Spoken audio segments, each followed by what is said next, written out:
Hey everybody, welcome back to the channel. Today is, I don't know what today is. Today is retaining wall day. We're using the Versa-lok square foot block. That's the brand name of them. They're a commercial block. Got them here locally, but they're a little bit different than standard block. They're 8 inches high, 18 inches wide, and they're 87 pounds compared to the other ones, which are 82 pounds. So we got a couple pallets here. I'm guessing about 150 square foot total. Got some geogrid over on the side, and yesterday and the day before, doing some excavation. This whole area right out in front of us was all the way to the top, and what eventually is going to happen here is that this deck will come out another 6 feet, and then the stairs will go down towards the garage right there. And last night it rained. We got this covered up pretty good, and actually it was pretty dry in the hole. If not, the whole hole was really dry, but the backfill is a little bit damp yet. The sun's just coming out now, so got a ton of backfill here. Got a lot of dirt that came out of this area, and we're just down here getting prepped for this now. Got the first couple blocks in place, and using a modified road base gravel with fines in it. It's we call modified here up in Pennsylvania, and it packs down really nice. And taking the laser level, which we have right over there, and ensuring first that our base is right where we need it to be, and then taking a little bit of sand. With this one, you can use about a ½ inch of sand, so just using some all-purpose sand, sprinkling it down, and then getting these blocks perfectly level to each other, and front and back for each one, and then also ensuring that the back of the block is perfectly straight. Keep this wall nice and straight. So this was going to curve around here, and decided to just go ahead and square it off right here at the corner. So we're going to get going a little bit more, and we'll be back, and I'll show you what it's like with the second course. These blocks, like I said, are a little bit different. They have hollow cores, but they're a little bit heavier, bigger block. But what they want is the course to be filled up with clear gravel. So we have some 2B here. They recommend somewhere between inch and a half for these block to be both backfilled and to be filled in the course. So this first course, we have 8 inch modified down the bottom. The blocks are 8 inch, and this wall is going to be about 7 feet up to just about that line right there. So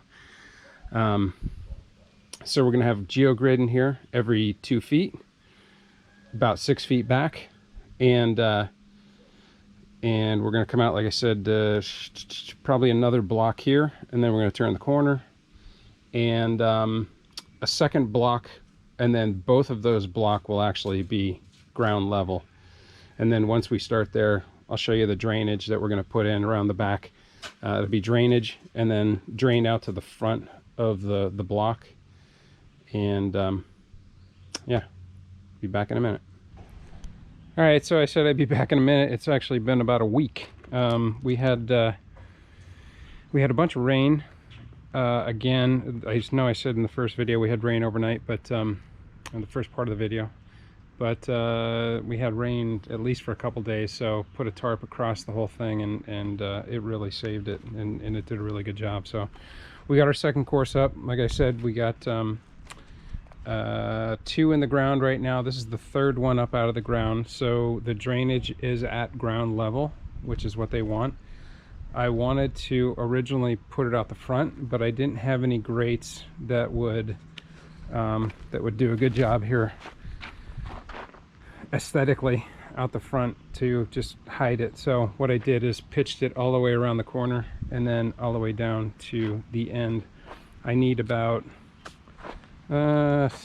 maybe 2 or 3 more blocks out here, and that'll be the end of the retaining wall. And this all in here will be storage of some sort, for not the machine, but probably the lawn tractor and some other stuff that really can sit out. We'll have cover over this with the deck, and probably put some waterproofing under the deck to make this mostly dry, but this will be open for the most part. So got our second sonotube in. They're 4 feet in the ground. That was a little bit of a pain, but got the first one in the first part of the video, and then got the second one in here. So they're 6 feet out from the deck where it will extend out. And what else? So we filled the cores with 2B, like I had said, and we'll make sure that all the cracks and everything in the back here are all filled as well, and that'll lock the block in so they won't twist and turn. So you pin these block have a 1 inch, the recommended is a 1 inch setback, and the 1 inch setback is these two spots here. If you did 1/4 inch setback, there are these two pinholes here, right here and right here. So the two center ones, and then 1 inch in the back. So but it steps it back an inch for each time you lay a row out. So you just got to be careful about when you're making this corner that you get your right cuts. You'll see the bond will change over time because you keep stepping it back 1 inch. So just take your time, and you shouldn't have any problems. So this base will come up just a little bit more. This is the second block that's down the bottom, and that'll get some modified in here to make this nice and level. Well, not level, it's actually going to pitch out that way once I get that piece of the ground all pitching away. And what I decided to do was take another retaining wall in here and put it down the inside, kind of where that spool is, and then it'll step down again, and that'll be a spot for small machine. Will fit right in there. So put the geogrid in as well, and it's real important that you get this as flat and tight as you can. This is the third course is actually underneath. That one's the second one. There's one underneath that, and then there's 8-inch road base underneath it. This is the third course, and then that geogrid goes over the top. Once you put it in, you make sure it's tight this way and that way, and this is what they call biaxial, and it means that the tension can go in either direction. So if you don't have this, you need to make sure that you run the geogrid in the way that it is the strongest. So it should say right on the front of the front of the paper. Let me see if it's even here. There, right there, it says biaxial, can be installed in both directions. So it doesn't matter which way you roll this. So I rolled it out this way, and put some rocks in the back. And what I'm doing now is I'll take the machine, put the stone in the front. We're supposed to have 12 inches in the back. It's more like 24 inches because realistically the water and the frost is really what's going to make this wall fail if it ever does. So yeah, that's about it for now. I will geogrid this as well here. We're going to go back about 6 foot in this direction, but it'll probably be less once I get down the end because the wall will only be about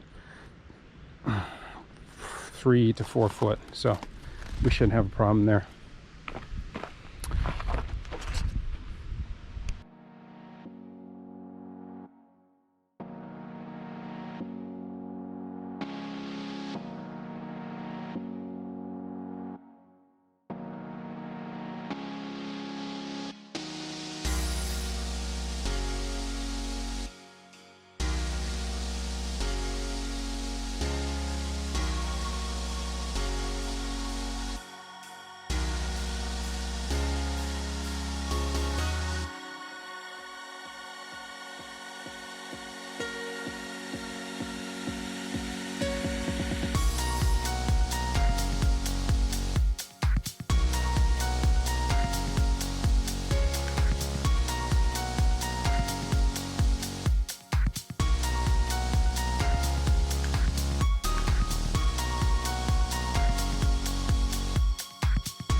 So I'm actually down on the last base block. I prepped this area. This was a little bit high, so I just took and scraped this down. And this is that sand that I was talking about in the first part of the video. That, I mean, the base is right here. There's literally an eighth or less of sand, and it's just to get this area level so that this block can go down. So I try to get the road base as level as possible, and this kind of just fills in any one of the voids like here.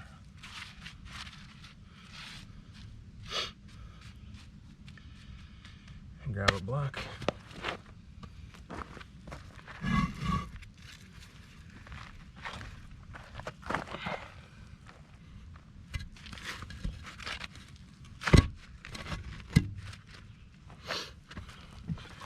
You see, we're actually pretty good. It's not wobbling, sitting flat. Take my torpedo level. We're dead on right there. We're high on the backside here, but we're high right here in the front corner. You can see that. So first thing I'm going to do is try to beat it down. So we definitely need to be level across the two of those.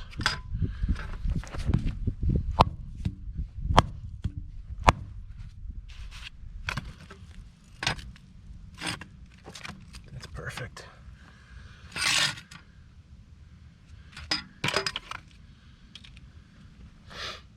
Wow. Just touching the corner of the bubble there. But I am low in the back.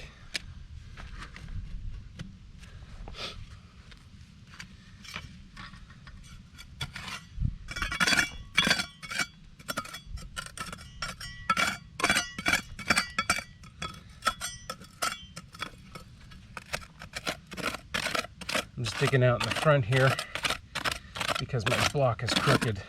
I didn't get it well enough. I could see. That's better.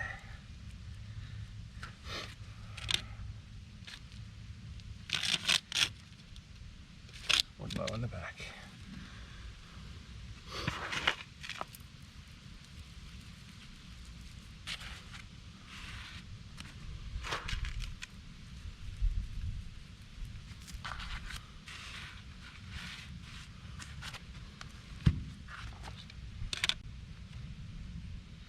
Just a slightly high in the back, which is good. A little high on this corner. I'll take and go across the back and make sure we're flush.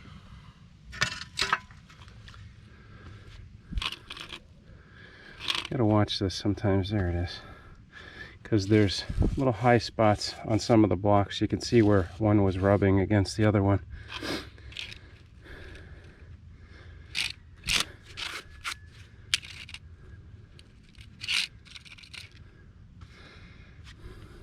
Not showing low. Let's see. It's right dead on there.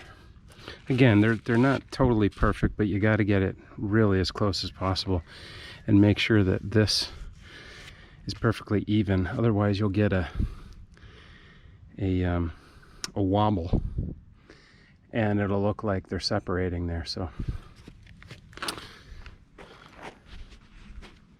and now like I said, this base course, the base course, since this is 2 blocks underground, both of those base get covered with just regular dirt, and the cores still get filled with the gravel. And then once this is tamped down, obviously the drainage is going to go in over the top of it, and then the gravel. And I have some geogrid right here. That's going to be the end of it, right about here, because we're just about at ground level. And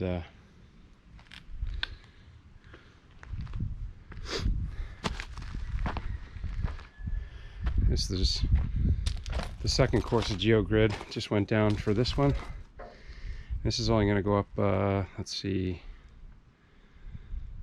about 4 more courses here, 3 or 4 more courses. So here's the wall. I said everything's turned out well. Trying to work the caps in here, and they're going to get cut and put on the edge of these, because there's about a 30-degree angle on the back of these blocks, so I want to make sure that the blocks are hidden from the back side of it, which is actually the side that people see the most. However, because of the way that the blocks are here, the finished side is actually on the part that will just be storage down here. So but like I said, I need to get that water taken care of. It's quite a bit mushy here, and I need to make sure that the wall doesn't get compromised from this. So taking a break from the wall, moving on to this project, and then I'll finish up on the wall. Hey everyone, it's been quite some time since I talked about this wall, and I went to edit the video this morning and realized that I never finished a closeout to this video. So the wall is finished. I got the caps on here and locked down with some PL Premium. I ended up cutting about I think it was about a 30-degree cut on each one of these. I used the chop saw with a concrete saw blade in there, and it worked out really well. I just kept making sure it was clean after like every cut. That chop saw is one I don't use as much anymore, but I still want to be able to use it sometimes. So I would have liked to do something with the ends here, but there wasn't really much to do. I took another half a block and I stuck it in here, and it really didn't do much of a difference. So I'm going to leave it just like it is. I think it turned out really nice, and really happy with it. If you're wondering about the boards on the floor here, we had Hurricane Ida, I think it was, come through, and we got about 7 inches of rain here. So this was just to help protect a little bit more, and I never picked them up yet. But I'll leave these through the winter, and then next summer I'll put something down here, some modified or something else to make this a little bit more durable from the rain that drops down from here. So obviously I got the deck extension done up the top since the last of the video, and I'll link it here just so you could see it. Yeah, so I think we're going to end this video here on this one after many months in the making. And yeah, if you did like the video, please hit that like button and subscribe. And if you want to be notified about more videos like this one, hit that notification bell.